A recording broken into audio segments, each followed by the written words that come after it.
नमस्कार. आज आपण एका एकदम महत्वाच्या नवीन रेल्वे सेवेबद्दल बोलणार आहोत. ही महाराष्ट्रातील दोन मोठ्या शहरांना जोडते, नागपूर आणि पुणे. वंदे भारत एक्सप्रेस. हो, नमस्कार. आणि ही माहिती आपल्याला पुणे पल्सच्या एका लेखातून मिळाली आहे. बरोबर. तर आजच्या चर्चेचा उद्देश हाच आहे की या नवीन मार्गाचं नेमकं महत्त्व काय आणि त्याचा काय परिणाम होऊ शकतो हे समजून घेणं. सगळ्यात जास्त म्हणजे जी आकर्षक गोष्ट आहे ती म्हणजे वेळेची बचत. हो, नक्कीच.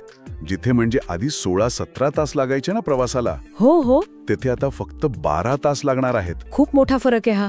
म्हणजे विचार करा, वीकेंडला सुद्धा नागपूर पुणे प्रवास आता जास्त सोयीचा झालाय. अगदी. आणि हे अंतर पण काही कमी नाहीये. 881 किलोमीटर. 881 किलोमीटर. बापरे. ही तर मग देशातली सगळ्यात लांब पल्ल्याची वंदे भारत झाली म्हणायची. हो, सध्या तरी हीच सर्वात लांब अंतराची वंदे भारत सेवा आहे.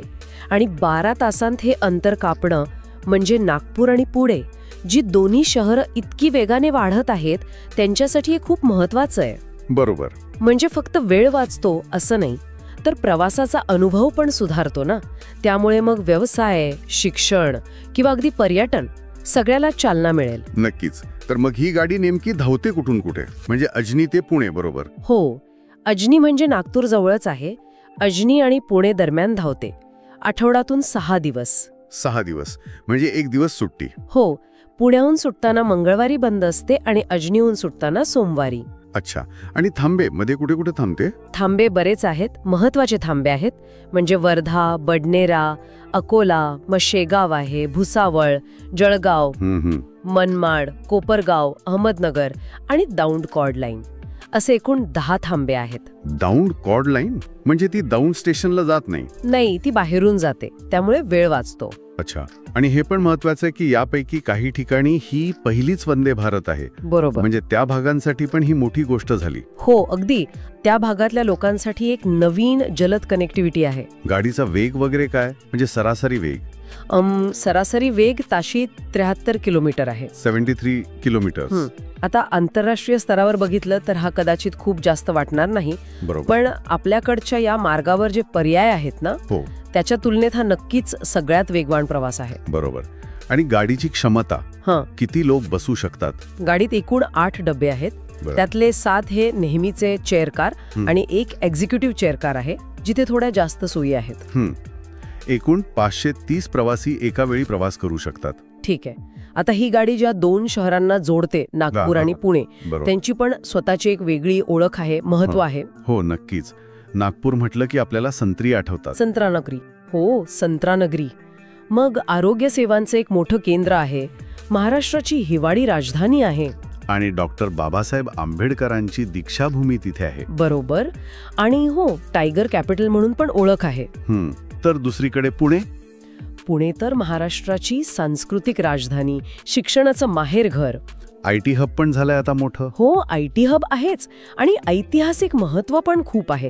छत्रपती शिवाजी महाराजांशी संबंधित लाल महाल, शिवनेरी किल्ला जवळ आहे. शनिवार वाडा आहे. शनिवार वाडा, दगडूशेठ गणपती मंदिर, म्हणजे एक वेगळीच ओळख आहे पुण्याची. म्हणजे शिक्षण, आरोग्य, संस्कृती, इतिहास आणि आता व्यवसाय, या सगळ्याच पातळ्यांवर ह्या 2 शहरांना जोडल्याने एक मोठी संधी तयार होते असं म्हणायला हरकत नाही. अगदी बरोबर.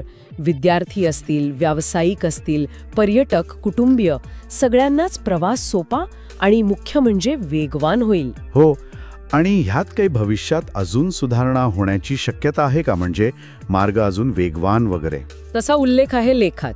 म्हणजे अहमदनगर ते पुणे थेट रेल्वे लाईन टाकण्याचा विचार आहे. अच्छा. त्यामुळे जवळपास 100-125 किलोमीटरचा जो वळसा आहे ना, तो वाचेल. अरे वा. आणि अजून एक गोष्ट म्हणजे छत्रपती संभाजीनगर पुणे जो नवीन द्रुतगती मार्ग होतोय, त्याच्या बाजूने रेल्वेसाठी राईट ऑफ वे मिळवण्याची पण चर्चा आहे. म्हणजे रेल्वे लाईन टाकायला जागा. अच्छा. त्याने अंतर अजून 100 किलोमीटरनी कमी होऊ शकतं असं म्हटलंय. म्हणजे भविष्यात हा प्रवास अजून कमी वेळात होऊ शकेल. शक्यता आहे. आणि यात अजून एक महत्वाचा मुद्दा आहे, तो म्हणजे फक्त प्रवासी वाहतूक नाही, तर या मार्गाचा उपयोग करून थेट जवाहरलाल नेहरू पोर्ट ट्रस्ट म्हणजे JNPT पर्यंत, मुंबईजवळ, हो, तिथपर्यंत एक नवीन मालवाहतूक मार्गिका म्हणजे डेडिकेटेड फ्रेट कॉरिडॉर विकसित करण्याची पण योजना आहे. अच्छा. म्हणजे याचा उपयोग मालवाहतुकीसाठी पण होणार. हो, तसा विचार दिसतोय. ही महाराष्ट्रातली आत्ता 12वी वंदे भारत सेवा आहे आणि हे फक्त आधुनिक रेल्वे प्रवासाचं नाही तर एकात्मिक वाहतूक विकासाचं पण एक उदाहरण ठरू शकतं. बरोबर.